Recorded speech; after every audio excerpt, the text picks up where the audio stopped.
do you want? Listen, I just want to talk. Pete, you remember when you, Shelby, Bobby were out of the Hurt business? That was the best of my career. Because of you, we all became champions. And if it wasn't for Bobby and Shelby's selfish ego, we would still be Monday Night Raw right now as champions. Right? You know, I gotta tell you, Cedric, I'm proud of you. Proud that you're finally able to see the bigger picture. And I appreciate the fact that you are man enough to admit that to my face. That's commendable. Yes, sir. And while I appreciate why you want to renew our previous business relationship, I have no interest. I moved on from the Hurt business. I moved on to bigger things. So if you'll excuse me, I have to continue discussing with Omos how he's gonna rip Bobby Lashley apart, limb from limb, this Sunday at WrestleMania Backlash. Pete, listen. Sheldon isn't here this week. It's just me. I want to show you what I can do by myself. And to do that, tonight I requested a match against Bobby Lashley. Huh?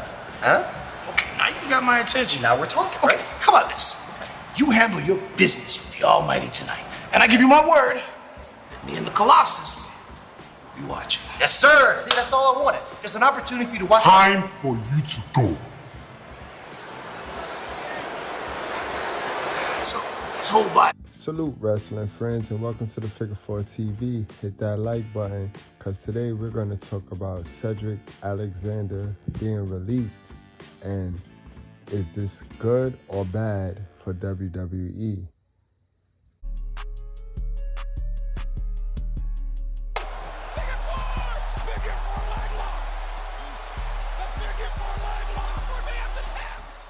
Alright guys, so now I don't want y'all to misinterpret what I'm trying to get over here. Cedric Alexander, he is not a needle mover.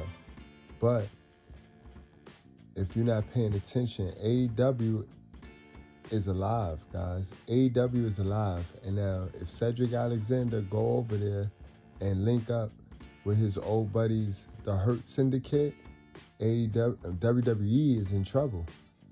Yes. AEW got Tony Storm rebooted. MJF, him and Dustin Rhodes had a great exchange. So AEW is looking good. WWE got to be very careful and very strategic with these releases. You can't just go gun-ho with these releases because that's all it's going to take. In these wars, in these company wars, all it took was for WCW to get Scott Hall and Kevin Nash, and it swung the pendulum of momentum over to one company. And remember, if Vince would have re-signed Kevin Nash or Scott Hall, that would have never been possible. So you got to be real strategic. And when you let go of somebody like Cedric Alexander, knowing that they got a ongoing storyline that they manifest from something created in your company, then you crazy. You asking for trouble right there, because that is one of the hottest things that AEW have going for themselves. If they pop out right now with Cedric Alexander, that's going to negate the Ricky Starks pop out. Now we even. Just like that. Just because we didn't hold off on cutting Cedric Alexander. And we could have used Cedric Alexander. We could have used Cedric to get Ricky Starks over. Or we could have actually got behind Cedric, wrote something good, because the man is talented. The man is talented. And you got to remember, Cedric Alexander, he fits the mold for what AEW looks for in a superstar. He got great work rate. Now, get me wrong, Cedric put on a couple of pounds, but maybe that'll keep him from being injured. But he looked a little bit sluggish in his last outing. But that's still a story right there. You got the whole Hurt Syndicate over in AEW now. Now, there's some things that gotta go down until this is absolutely possible. So let's talk about that. For those of you that may not know, Cedric Alexander is in real life married to Big Swole. And it is well documented that Big Swole and Tony Khan, they did not end well. So for those of you that don't know, Big Swole was a female wrestler in AEW back in about 2019 when they started. She kicked off the women's division, one of the characters in the women's division, and she was in a program with Britt Baker. She didn't understand the business. She didn't understand that she was never gonna beat Britt Baker. Britt Baker was never gonna put her over because Britt Baker was gonna be the star that they got behind. So she went on a rant. She went on to social media and she went talking about diversity. And Tony Khan, like the immature boss he did, he responded to her and he played her. He played her. He straight up and down said she wasn't that good. She wasn't as good as she thought. So if you know, like I know, she took that to the heart. And he released her too. So she took that to heart. So I highly doubt that Cedric Alexander could just walk on in to AEW doors without having a conversation, a heart-to-heart conversation with his wife. Now, this is going to be a good look for AEW because what this does is this allows the Hurt Syndicate to keep the tag team titles because now you put the tag team titles on Sheldon and Cedric, and that'll free up Bobby Lashley to go for what he really wanted and why he really signed. And we all know Bobby signed to be the AEW's World Heavyweight Champion. He ain't signed to hold them tag team titles and walk around with them. That's a good partying gift. That's a good signing bonus. But he there to be the AEW World Champion. And with Cedric Alexander coming along, that's possible. So that's definitely a plus. Another plus for AEW, if they can happen to get Cedric Alexander on over, is this gives Ricochet another opponent. Ricochet is going to need another opponent after this feud with Swerve, and let's give them credit. The feud started off shaky. We was like, where they going with it? But now that the feud is in full gear, it's a good feud. Great story. It's a great feud. So after this feud, Ricochet is definitely going to need a new opponent. And I don't know about y'all, but I love to see the matches between him and Cedric Alexander. That'll be a great match. That'll be a great match. Now, not too much bad could come from Tony signing Cedric Alexander unless he spend way too much money for him.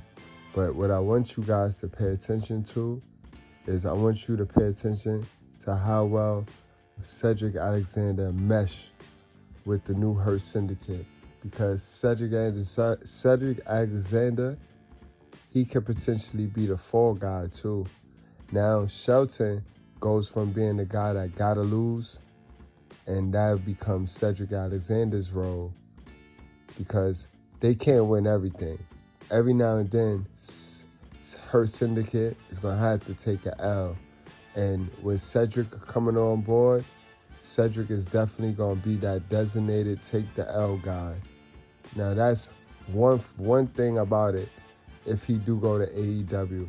Because if he do go to AEW, they're going to throw him into the group, the Hurt Syndicate. He's not going to be able to stand on his own out there without them. As for WWE, it's not much of a hit for WWE. Everybody's not going to be able to make it. You know what I mean, guys? Everybody's not going to be able to make it. And I understand this release over some of the other ones that they chose to do. I understand this one. But if this one of those ego releases where WWE just feeling like they could do no wrong and they could get rid of anybody, then I think that's a dumb move because at the end of the day, Cedric Alexander still can be used. We get tired of seeing Sami Zayn job out or Jey Uso job out. We get tired of seeing that all the time. And when you got characters like Cedric Alexander, Apollo Crews, you can have them. You can use those guys. You don't always got to go for the main event match. You don't always got to go for the big name match on your regular shows. That's what these guys is for. But like I said, everybody not gonna be able to make the cut, and that's what releases is. Every business have releases.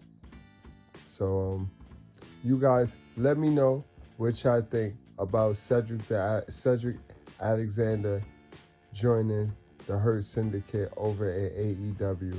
Do you think it's a good idea? Do you think it's a bad idea? Do you think it'll even work for Cedric? Do you think Big Swole will have a problem with Cedric signing to the same company that pretty much fired her? Let me know in the comment section, guys. I love to hear what you guys got to say about this. See you guys later, and thank you for listening.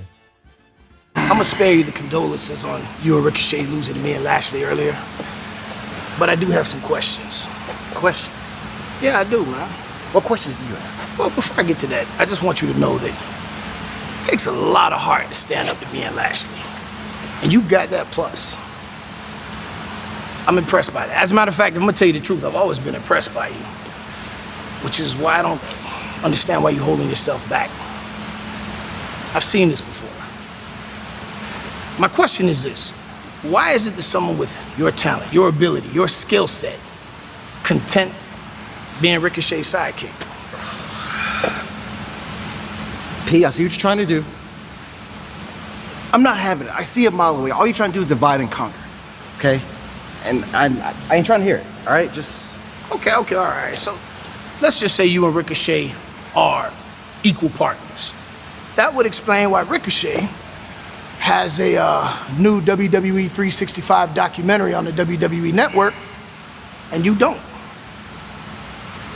Look, man, I'm gonna keep it real with you, Sid. If you content being Ricochet's sidekick, there's that word again. Watching life from the sidelines, that's on you. There's that word again. Me and Bobby Lashley, we in the hurt business, man. You in the catering business. Because that's where you're gonna sit for the rest of your career, watching other people be successful. Bon appetit.